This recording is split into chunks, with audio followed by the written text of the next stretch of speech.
Saya tuh anak yang nakal loh. Oh, iya. Saya kena 500.000.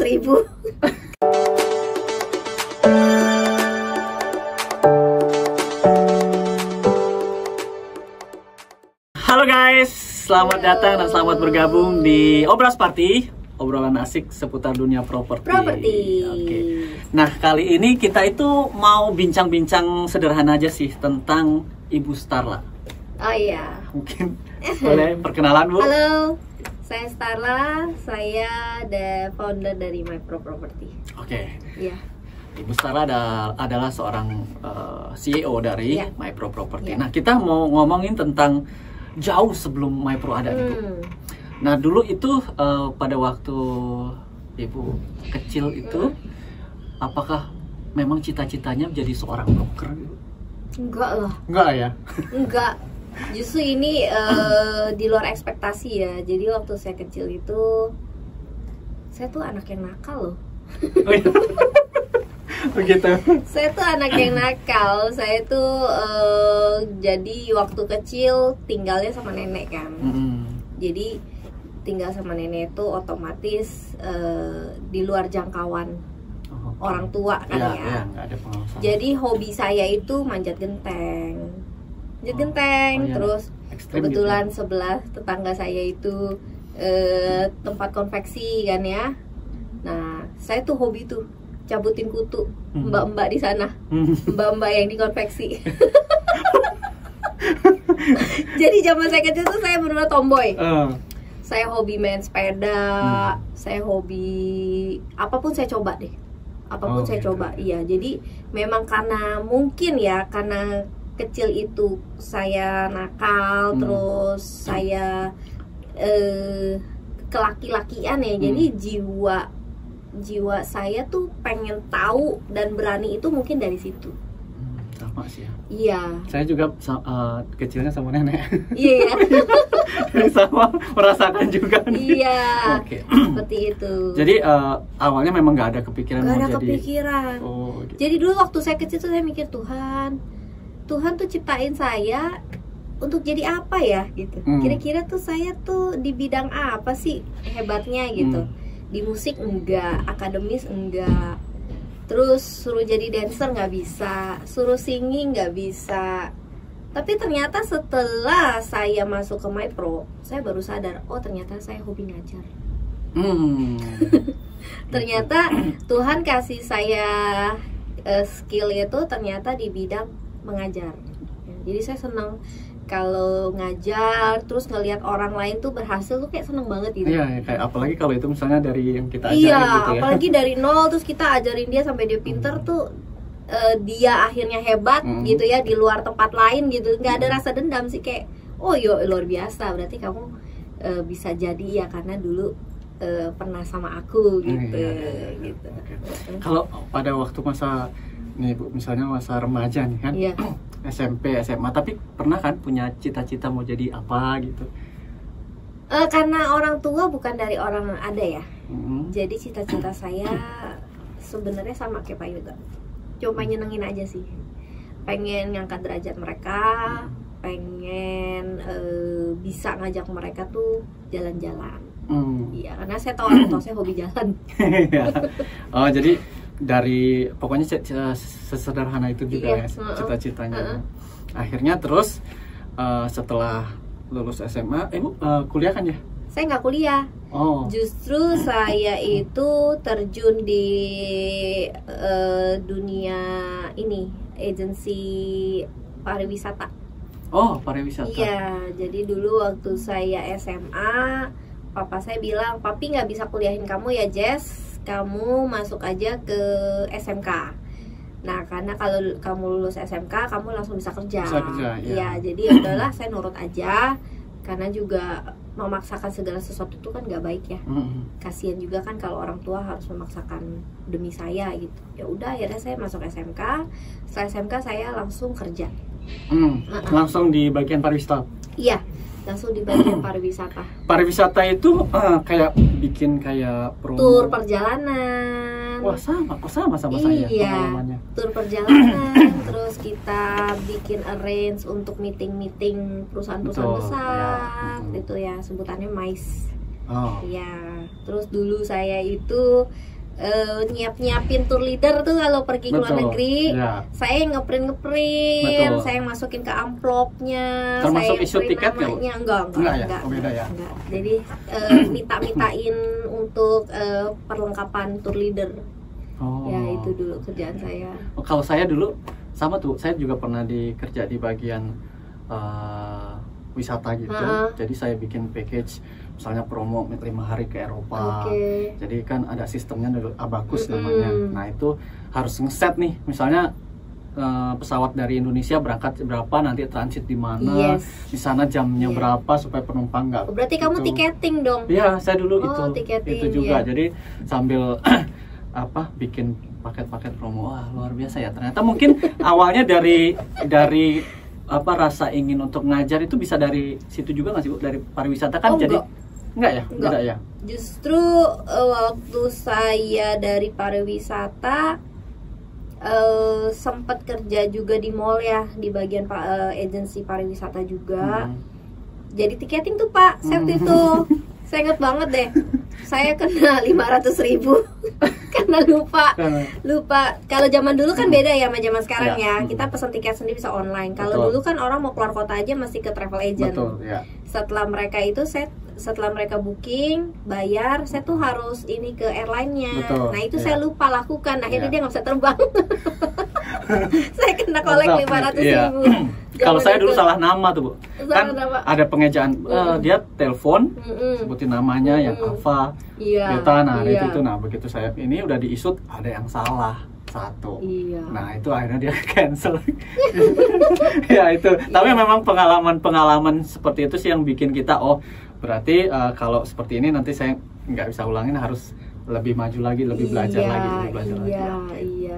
Jadi dari situ ini seperti journey saya tuh kayak udah diatur sama yang di atas ya. Awal saya jadi kerja di travel agent, lalu saya masuk ke bagian finance.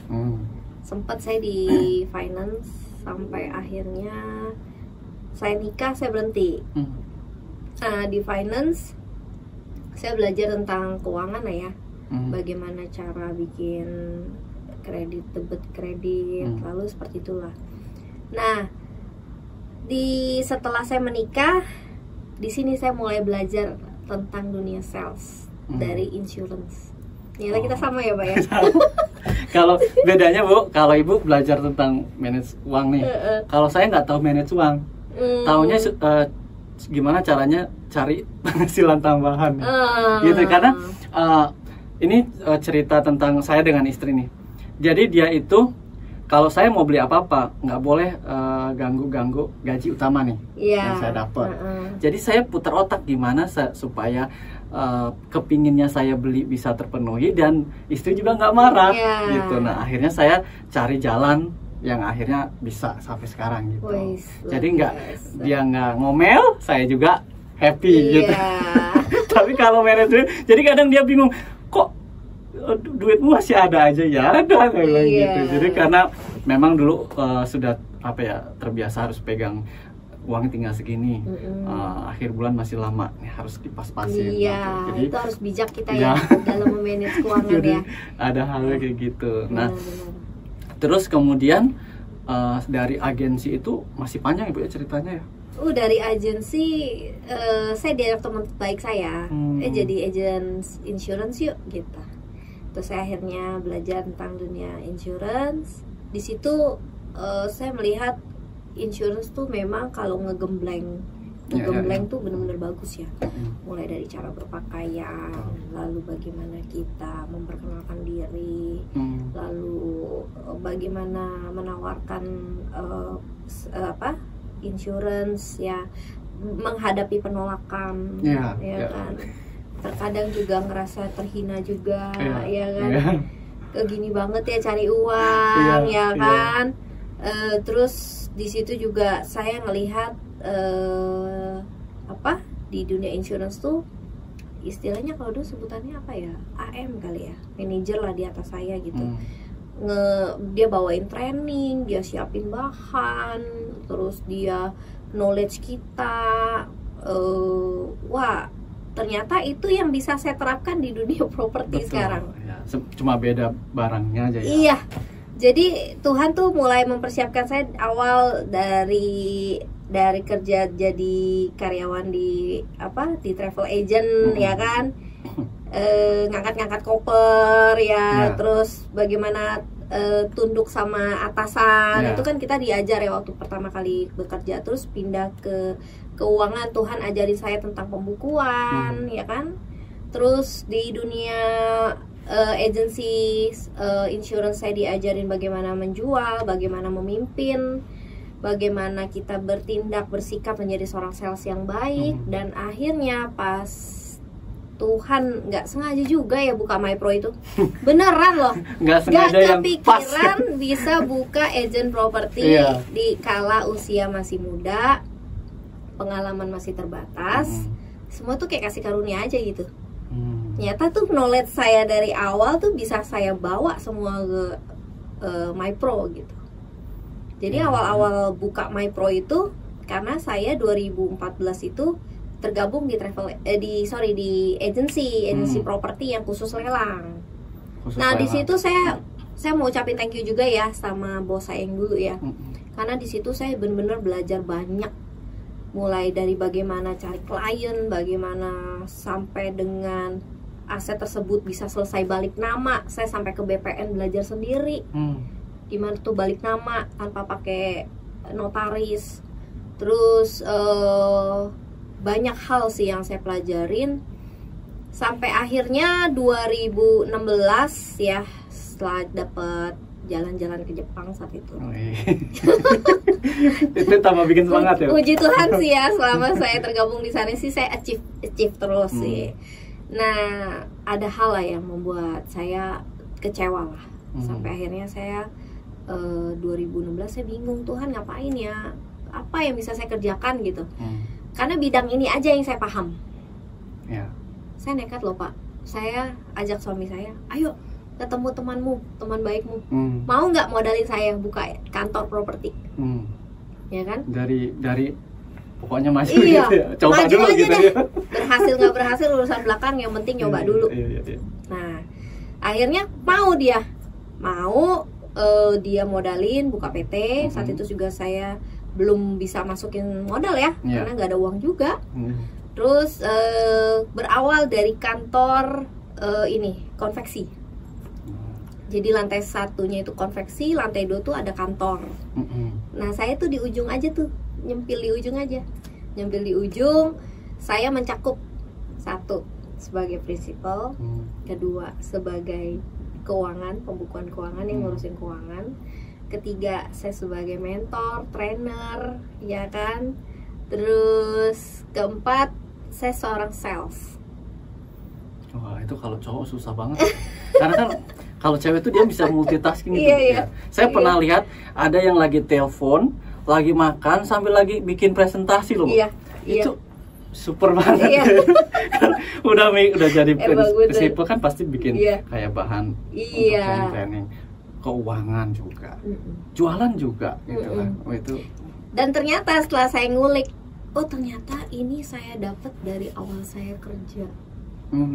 Sampai sekarang saya bisa akhirnya bukan multi talent atau multitasking gitu ya. Saya juga bingung bisa sampai sejauh itu, saya bisa handle semua gitu loh. Sampai akhirnya berjalannya waktu terjadi closing lah ya. Diawali dari 5 marketing, lalu terjadi closing, terus akhirnya kita nambah 1 administrasi, nambah 1 admin.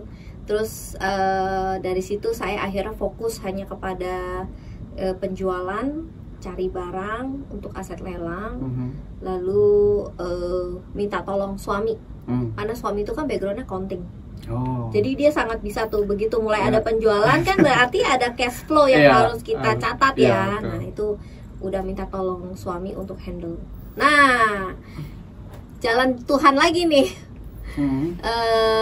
Tiba-tiba saya ditawarin sama salah satu teman saya dulu di agent properti yang lama, mau nggak lah, kantor propertinya tutup nih, jadi ada satu kantor nganggur nih, nggak dipakai nih, gitu. Bentuknya udah office, udah office tuh nggak usah beli apa-apa lagi, udah ada AC, meja, ruang meeting dan lain-lain. Nah akhirnya oke lah, kita ketemu sama salah satu yang punya tempat usaha itu. Terus dia nanya CEO-nya apa, CEO suami apa, dan lain-lain. Ternyata dia bilang, wah cocok kata dia, ayo jalan, dia bilang gitu. Tapi bisa nggak brandnya pakai brand dia? Karena kan dia udah berjalan setahun, saya pun juga masih running kan. Nah saya bilang sorry nggak bisa. Kenapa? Karena brand saya ini udah saya paten. Saya bilang sayang kan kalau saya nggak jalanin gitu, nggak pakai brand ini gitu. Akhirnya dia bilang yaudah oke, setuju. Berjalannya waktu saya nggak bisa sendiri karena visi saya besar ke depan gitu loh. Saya pengen MyPro ini bukan cuma sekedar kantor, saya pengen punya, bisa berkembang jadi salah satu brand lokal yang dikenal orang ya. Terus visi saya juga, saya pengen marketing juga cuma masuk MyPro nggak cuma bisa jualan doang, tapi ternyata dia bisa buka kantor. Nah itu udah visi saya dari awal gitu. Nah berjalannya dengan waktu, saya doa gitu, siapa ya orang yang bisa bantu saya kalau suami saya belum berani. Karena untuk buka gitu. Karena suami saya kan otomatis dia penghasilan utama di keluarga dia doang. Iya, betul. MyPro belum menghasilkan. Betul. MyPro masih merintis, masih merangkak gitu. Jadi Yoha, suami saya skip, nggak bisa. Partner saya nggak bisa. Siapa lagi ya tuh? Itu muncul satu nama, teng gitu. Saya baru kenal dia 2 kali. Oh. Oke. Tapi tiba-tiba langsung iya, ada. saya baru kenal dia 2 kali, teng nama itu. Akhirnya saya telepon, ketemuan yuk. Waktu itu saya ketemuan di Gajah Mada, saya inget banget ya. Saya habis survei aset lelang, saya naik busway, saya temuin dia di Gajah Mada. Saya langsung ajak, mau nggak gabung di kita, gabung di MyPro. Nanti lu yang akan bantu gue untuk handle marketing. Wah, berarti sebenarnya ada kemauan, pasti ada jalan juga. Iya. Terus dari situ ya, begitu dia masuk, dia setor modal, dia menjadi salah satu bagian dari kita. Saya juga akhirnya jual mobil, kita setor modal di situ, bareng-bareng kita bertiga saat itu. Partner saya yang pertama, saya dan dia. Nah, berjalannya waktu, wah luar biasa, Pak. Beng gitu ya. Marketing dari yang cuma sekian, jadi sekian, dan akhirnya sekarang puji Tuhan banyak gitu kan. Dan kita mau buka lagi cabang lagi gitu. Ya ada peranan dia juga di dalam MyPro juga, dan puji Tuhan ya awalnya kita sangat kompak ya, sangat, dan saya juga tipikal orangnya senang lihat orang lain maju gitu, karena kita lihat background dia dulu kan sama sekali ya kita sama-sama mulai dari nol lah gitu, melihat dia puji Tuhan bisa diberkatin lah ya dalam segi ekonominya. Sampai di tahun 2022 tiba-tiba kejatuhan apa ya, saya juga nggak ngerti ya. Kejatuhan durian. Kalau durian enak Pak, manis ya. Ini kejatuhan apa ya, batu gede kali ya, bek gitu ya. Tiba-tiba kayak dikasih kenyataan gitu. Wah, hancur hati sih. Hancur hati, kecewa, karena saya percaya banget sama dia. Sangat amat percaya. Berarti terjadi sesuatu yang tidak mengenakan. Betul. Ya. Berarti tidak mengenakan. Tapi mungkin gini Bu, hal ini harus terjadi supaya kita lebih berkembang. Betul. Mungkin MyPro lebih berkembang mungkin ya. Jadi waktu itu saya sempat berpikir, kalau andaikan tidak ada dia, MyPro bisa berjalan apa enggak? Terus saya mikir lagi gini, kalaupun ini nggak berjalan, kalaupun karena nggak ada, dengan tidak adanya dia MyPro tidak berjalan, ini bukan milik saya juga sih. Saya nggak merasa saya itu sebagai apa ya, as the one yang pasti bisa buat ini berhasil. Enggak, saya nggak ngerasa memiliki juga. Saya ngerasa ya saya harus buat ini My Pro ini jalan. Kenapa? Karena di belakang saya ini banyak nih yang kapal ini nih isinya banyak nih. Ya, karyawan nambah banyak ini, karyawan nambah banyak ini. Iya. Kalau saya bertumpu dengan kaki saya doang nggak mampu. Iya. Bener nggak mampu. Karena saya itu pertama, orang kalau lihat dari pertama kali selalu menilai, kamu tuh muda banget ya. Kesan muda itu seperti dari sisi lain positifnya, oh ya kita masih muda ya. Sisi keduanya negatifnya, punya kemampuan nggak? Iya, belum. Nah itu seperti itu Pak. Tapi udahlah, saya pikir kalaupun nggak berjalan, udah jalannya Tuhan aja. Tapi saya mundur dulu nih Bu. Pada waktu pertama kali nih Ibu yang dikerjain semua sendiri, pernah nggak Bu ngerasa ada satu titik jenuh, kayaknya nggak bakal work? Enggak ya? Never. Enggak ya? Enggak. Karena kan kebanyakan gini Bu, orang saya misalnya buka usaha 1 atau 2 bulan rame nih, tapi setelah itu sepi, dia kemudian kayaknya gagal nih saya gitu.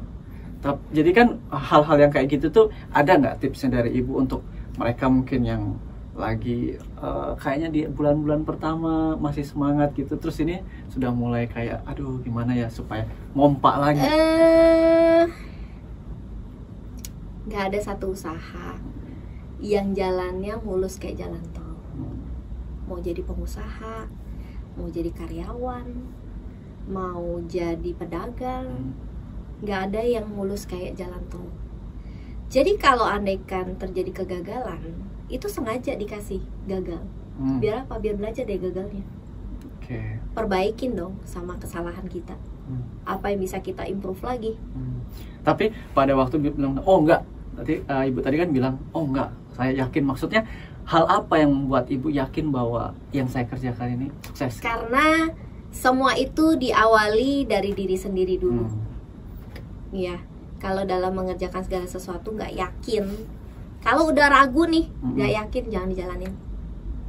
Tapi kalau kita udah mantep, oh ini pasti bisa.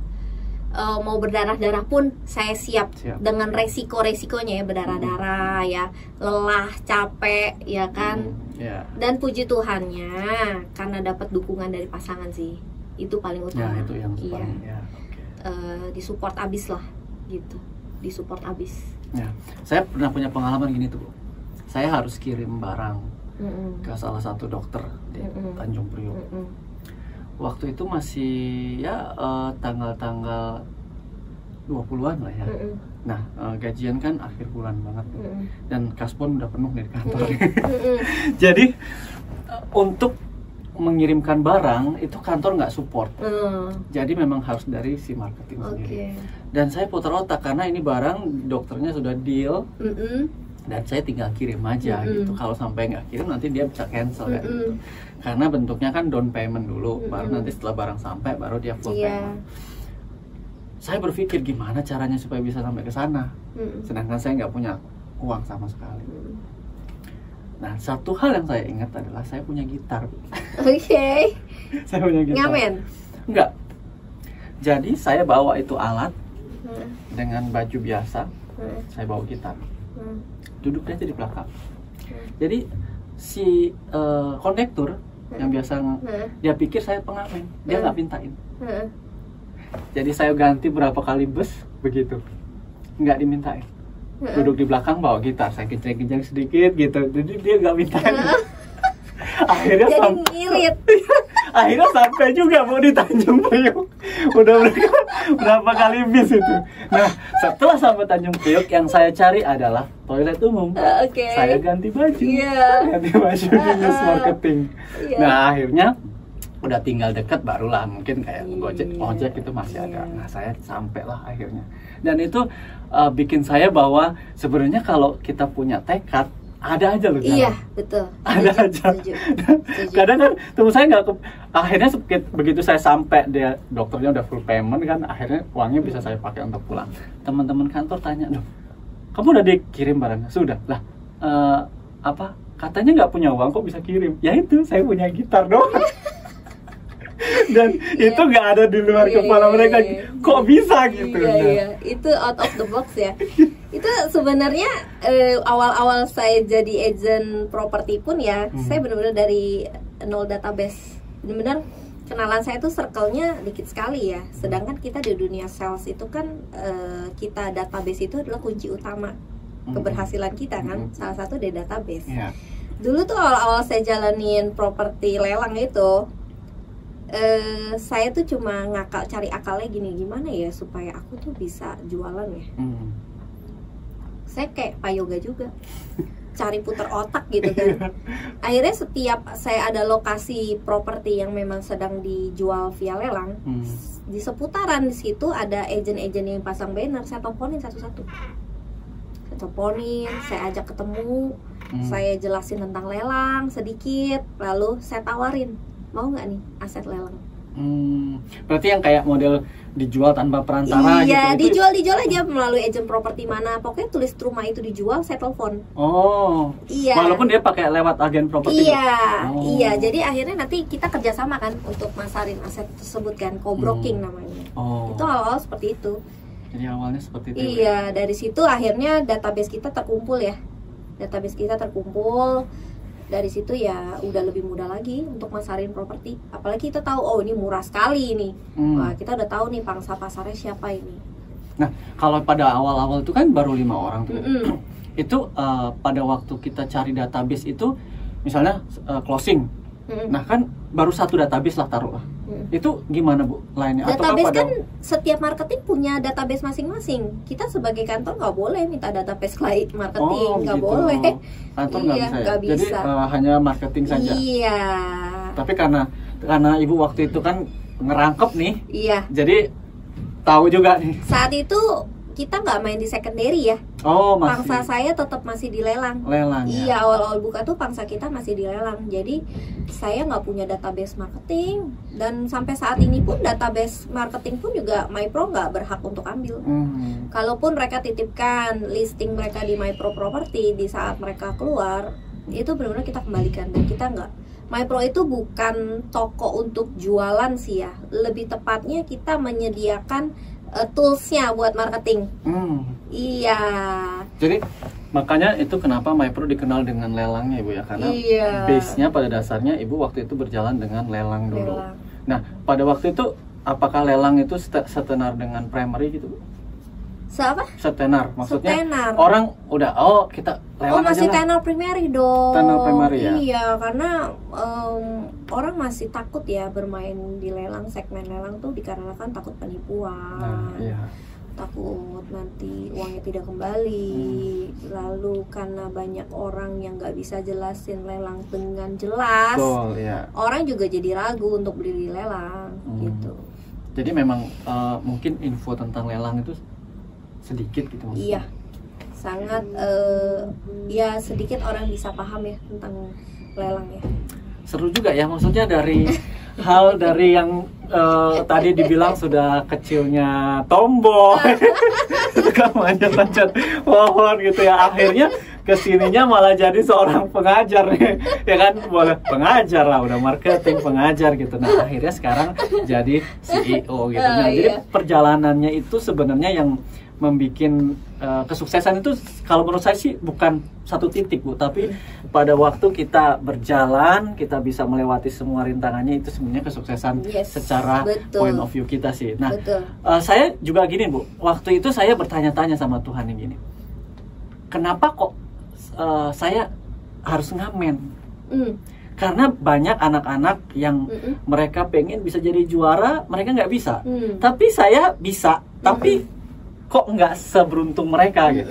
Apalagi pada waktu kelulusan itu saya ingat sekali, semuanya pada ngomongin kuliah ke sana, kuliah ke sana. Saya cuma bisa diem karena saya nggak bisa kuliah gitu kan. Tapi setelah saya di sini melihat masa lalu, saya urutannya seperti ini Bu. Saya ngamen door to door di kampung. Oke. Terus saya bisa bilang, kok ngamen sih? Katanya anak Tuhan itu dipelihara segala macam seperti itu. Akhirnya dikasih kerjaan yang enak, sales.